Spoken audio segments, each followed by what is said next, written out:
Good evening. You're watching Philly Live. I'm Ashok Gangadine, your global connection. Tonight, Global Mystical Experience.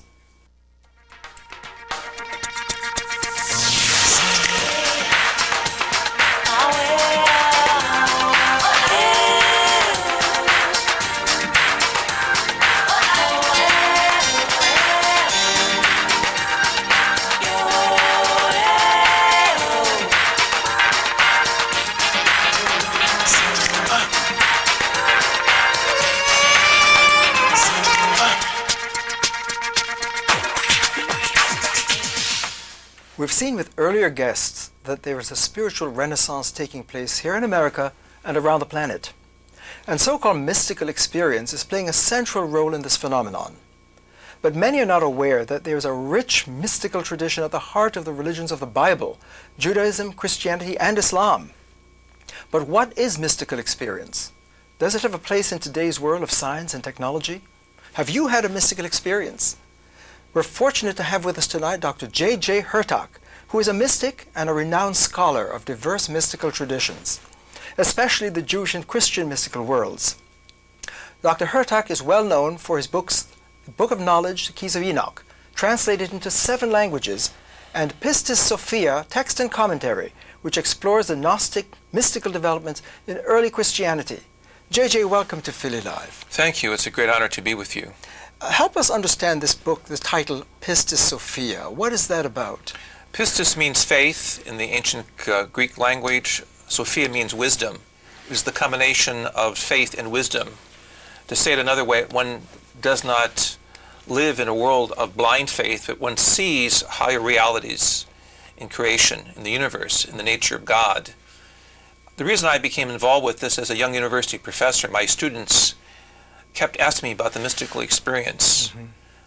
And I became acquainted with ancient literature through my teachers, the scholars I studied with at the University of Chicago, scholars from the Far East, the Near East, and in a matter of time I came across this ancient Coptic text called the Pistis Sophia, and so I labored diligently to render a translation. Now this is not well known, this title. I mean, many people who may be considering themselves Christians and well read in Christianity may not even have heard of it. What's amazing about this, Ashok, is it is from the 2nd and 3rd century, so it's there at the very beginning before Christianity becomes an organized religion. Yeah. And this is a document that speaks to what I will call a feminine perspective of theology. In this book, you find the nature of God as both male and female. Right. In this book, Sophia is a name for female face of wisdom, isn't it? It is a vehicle that the Christ figure uses in his narrative commentary on how the soul ascends from this world to the higher world. The soul ascends through the finding of the female nature of divine purpose, divine love and compassion. Right. And so the Pistis Sophia is a story of the soul that is trapped in the lower world, that has faith, but this faith is out of balance with the Christ-type wisdom. And when that Christed wisdom is found, the marriage of the bride and bridegroom takes place. Yes. The soul ascends. The secrets of the universe present themselves. Right. And is Jesus then relevant to this in a direct way? Very relevant in the sense that this is the Jesus who now, after the historic resurrection, reappears to his disciples, both male and female, and instructs them as to the secrets that the Gospels refer to, the secrets of the higher worlds, the thrones, the principalities, the powers, the whole nature of the archangelic kingdom. All of this is made very, very, how should I say, provocative, where the reader enjoys hearing from the risen Christ the nature of why the male and female must unite. I see. Now I know we have some graphics from your book which we're going to share, but just to invite our viewers to join us tonight, we're here with Dr. J.J. Hurtak, an eminent scholar and mystic who's written on a number of topics in mystical tradition, and we're looking at the Pistis Sophia, a very important translation and commentary. And if you've had a mystical experience, you would like to just ask questions about that, pick up the phone and join us. We'd love to hear from you tonight. Continue, J.J. We're going to put up some graphics now. It took me something on the order of 15 years to translate the Coptic and the Greek text with a new commentary on how this relates to the world of psychology, psycholinguistics, the whole movement of consciousness, and also feminine theology. This is something that has been lost in the great traditions, the great movements of thought in the West. Right. Where does the feminine fit in? Where does the Divine Mother, as she is called by the prophets, the Imma in the Old Testament, Right. or the Virgin, Parthenos in the New Testament, where do all of these concepts fit in? And the Pistis Sophia is really a tremendous encyclopedia of teaching, linking together not only the movements of thought in the Middle East, but also it is a bridge between the philosophies of the Far East and of Africa regarding the role of the Divine Mother. Right, I think our first graphic might help us see that. We're going to put it up in a moment here, so we can talk about that. The tree Of life. Yes, so here it is now for our viewers. If we look Tell us about it. carefully, it's the picture of man, and there is a cross of attributes around the body of man, from the top, the crown, to the feet, called the kingdom, Malkuth. The concept of the twin savior is that there is within each of us a feminine side of life, of rebirthing, of experience and liberation. That is the savior within, that is in concert with the savior, the Christ figure without, who is So the the cosmic inner Christ. is the feminine and the outer is the masculine? Is the masculine. The I see. marriage of the two is the activation of the tree of life. Now, the tree of life is the first symbol one finds in the Garden of Eden. It is also the last symbol one finds in the Christian New Testament, in the book of Revelation. The soul that ascends solves the mystery of the tree of life. And Right. here in the Pistis Sophia, we're told through marriage, the outer and the inner must come together. Liberation must begin within, through the inner movements. Right, The so- inner assimilation of beauty, of purpose and compassion, that is matched with the outer, which is the Christ symbol of liberation, Right. the assimilation with the divine. Now, JJ, you said that you find that this is a bridge between the Old Testament, the biblical tradition, and the Christian tradition. Very much so. In what way is it a bridge? It is a bridge in the sense that it makes use of the symbol of the tree of life, which is there in the Old Testament. We find it in the Psalms, Psalm number 1. The psalmist tells us that the righteous person is like a tree by the living waters. It also is a bridge because there is a reference to the use of the divine name of God, known to the mystics as the Tetragrammaton, or the Yod-He-Vod-He in the Jewish tradition. Right. In the Old Testament, it is the unspeakable name of God. Now we have this next graphic here that And as you spells see this here, out, the yeah. 10 different spheres of influence are called the Sephiroth, or the 10 attributes of the divine flowing through the human body. Think of this as a blueprint of energy through your body from the top to the bottom. And as you ignite each of the 10 areas with proper music and the intonation of the divine names, you assimilate through this geometry of fusion yourself with the higher universe. So this is a map that can actually show the transformation of one's being or consciousness. Correct. The Right. transition takes place from the world of material form through the world of formation, through the world of mental extension and intention, ultimately through the mind of direct experience. It's an experiential roadmap. Right. Now we don't usually learn, those of us who've been raised in the Bible, and we don't seem to get this. Why not? We've not seen these kinds of diagrams. This reminded me of the chakras in the Hindu Very much tradition. so. The Hinduistic tradition, with the notion of the Pingala and the Ida at the base of the spine, represent in the Sanskrit tradition essentially the same type of tree of life, the cosmic tree of life. We find that also in the Islamic world. The archaic symbol of the tree of life is one that one finds even amongst the Aboriginal people in Ecuador, in the Amazon, where I've worked. I found statuary, I've found poles that have been embellished with symbols of how the tree of life has this spiral of energy, and through the assimilation of this inner spiral of energy comes the movements up the spine, ultimately higher states of creativity, and for the few, an experience of God, the divine mind of the universe. Right now, Jackie from West Philadelphia is with us. Hi, Jackie. Hi. Welcome to Philly Live. Thank you very much. I would like to ask the professor what made him start this research in the first place, and why, and whether or not have you talked or made We're having a little any technical discussion- difficulties now. Jackie was asking what got you into this research in the first place. As I was meditating on the different names of God in the Hebrew, the Aramaic, the Arabic, the Egyptian, as I began to intone the names of God, I had what we call a higher consciousness experience, a mystical experience of momentarily seeing tremendous light and feeling a tremendous consciousness surge through my body. And this convinced me that along with these symbols, there is a music that one must use to orchestrate how the mind works, to ultimately connect with what you call the logosphere, of where one hears the language of the divine, one experiences the faces of the divinities that exist in the higher worlds. Seems as though you have to have a powerful experience like that to really be able to translate these sacred texts. I would not have had the energy nor the motivation to go through so much of the ancient text with the ancient languages to render this translation, which I feel will serve as a springboard for closer dialogue, not only in work with the Parliament of World Religions, in work with worldwide exchanges of scholars from different religions, but in a world that is teeming on a religious and political dualism. This type of teaching of the Divine Mother, in my opinion, is what the world needs. JJ, say more about that. This has come up several times. It seems to be at the heart of Pistis Sophia, that it's a merging of the feminine dimension that has not been noticed enough. Two things. Why has the feminine not been more prominent in the past in, say, the Christian or the Judaic tradition?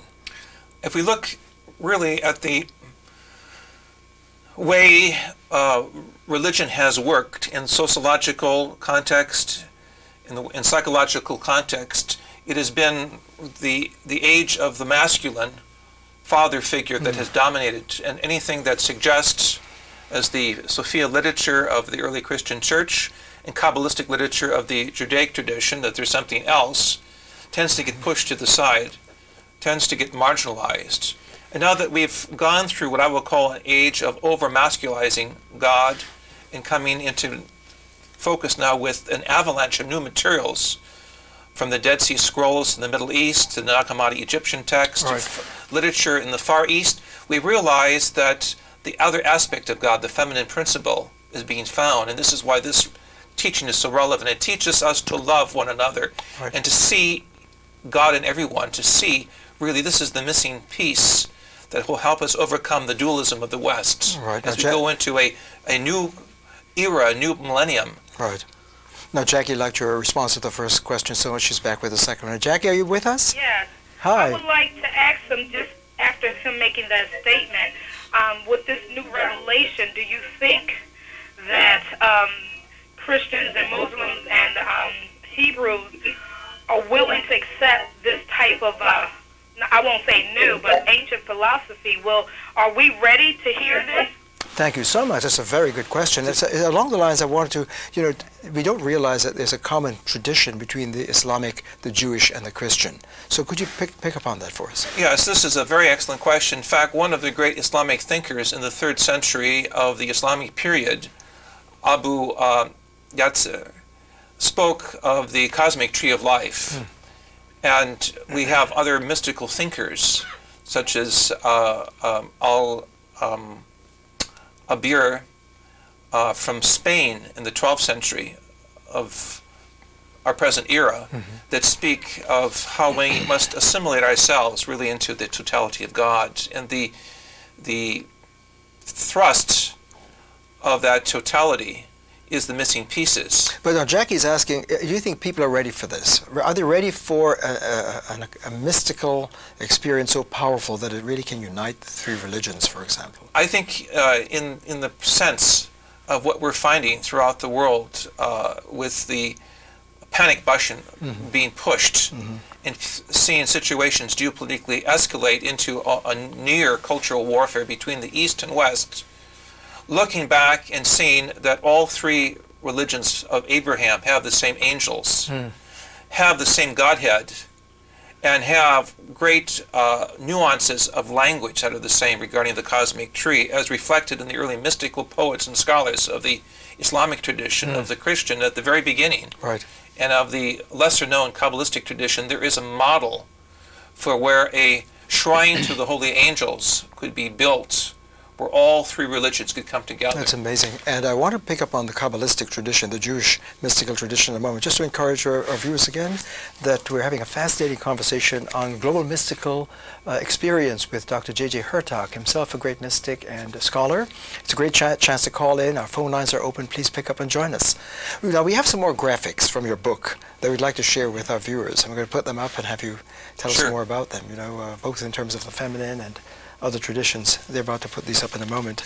The feminine principle seems to be coming up over and over as a key. You linked it with love before, and you say it's a key now to where we are on the planet. We have found in our work, for example, in Africa, in the apartheid period, that by the use of the names of God with music, emphasizing the feminine tonality, that is to say, the inner voice, the sweet voice, the harmonic voice, there was a tremendous turnaround of hostility and polarization. We have found this also true in other parts of the world, that singing the names of God, whether we do it in Arabic or Aramaic or Hebrew or for that matter Sanskrit, does something in the elevation of the inner physiologically it changes the human body vibration. It does.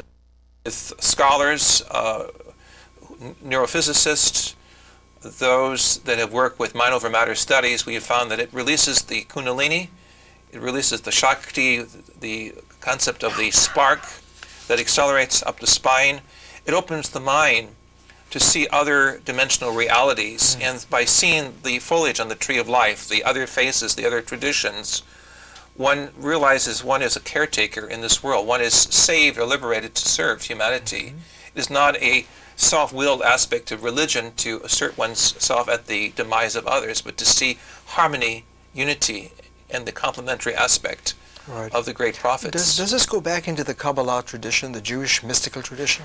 It goes back very much so. Help us viewers understand this tradition a bit, the Kabbalistic tradition. Kabbalistic tradition generally is associated with the great writings of Moses de Leon in Spain in the 16th century, or the Kabbalists of the 12th century.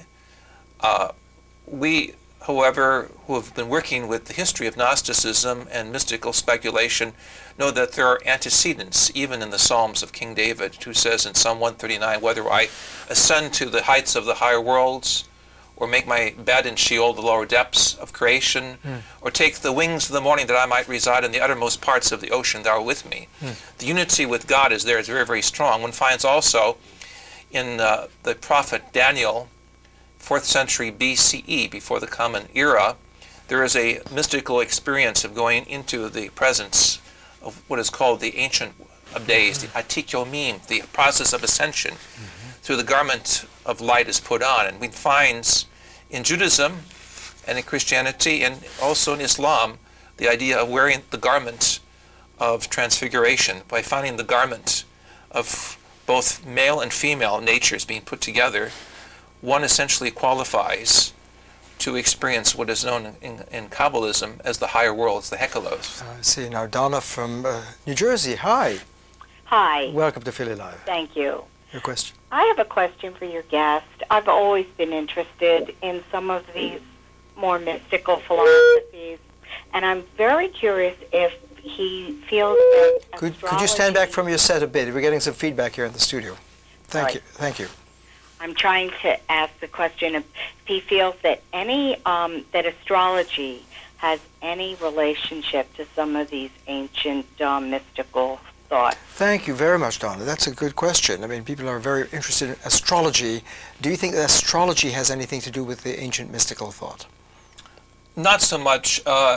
In the late Middle Ages, the form of Jewish mysticism, we will call the Kabbalistic traditions, which means to receive the earlier teaching, found in the popular usage of the sacred terms a connection with the planetary dimensions, the star constellations, and so there was a popular astrology that came to play with the higher heritage of assimilation with the Godhead. But I would like to emphasize in all three religions of Abraham, whether we emphasize the known traditions that come through the scholars, or the lesser secondary traditions that come through the mystics. Right. There was a desire to go beyond the palaces, the seven palaces or the seven lower heavens, that which is called the Shemayim, the lower heavenly worlds, into the direct connection with the divine, and through the divine see a higher purpose of life, the eternality of life, and what I would call the realization that the soul is doomed to perfection. It is here in this world on assignment with a higher purpose. It's doomed to perfection. Rather than to, so to speak, do the cakewalk through the zodiac with stars. Right. These would be idle reflections or bloodless abstractions, according to most Kabbalists.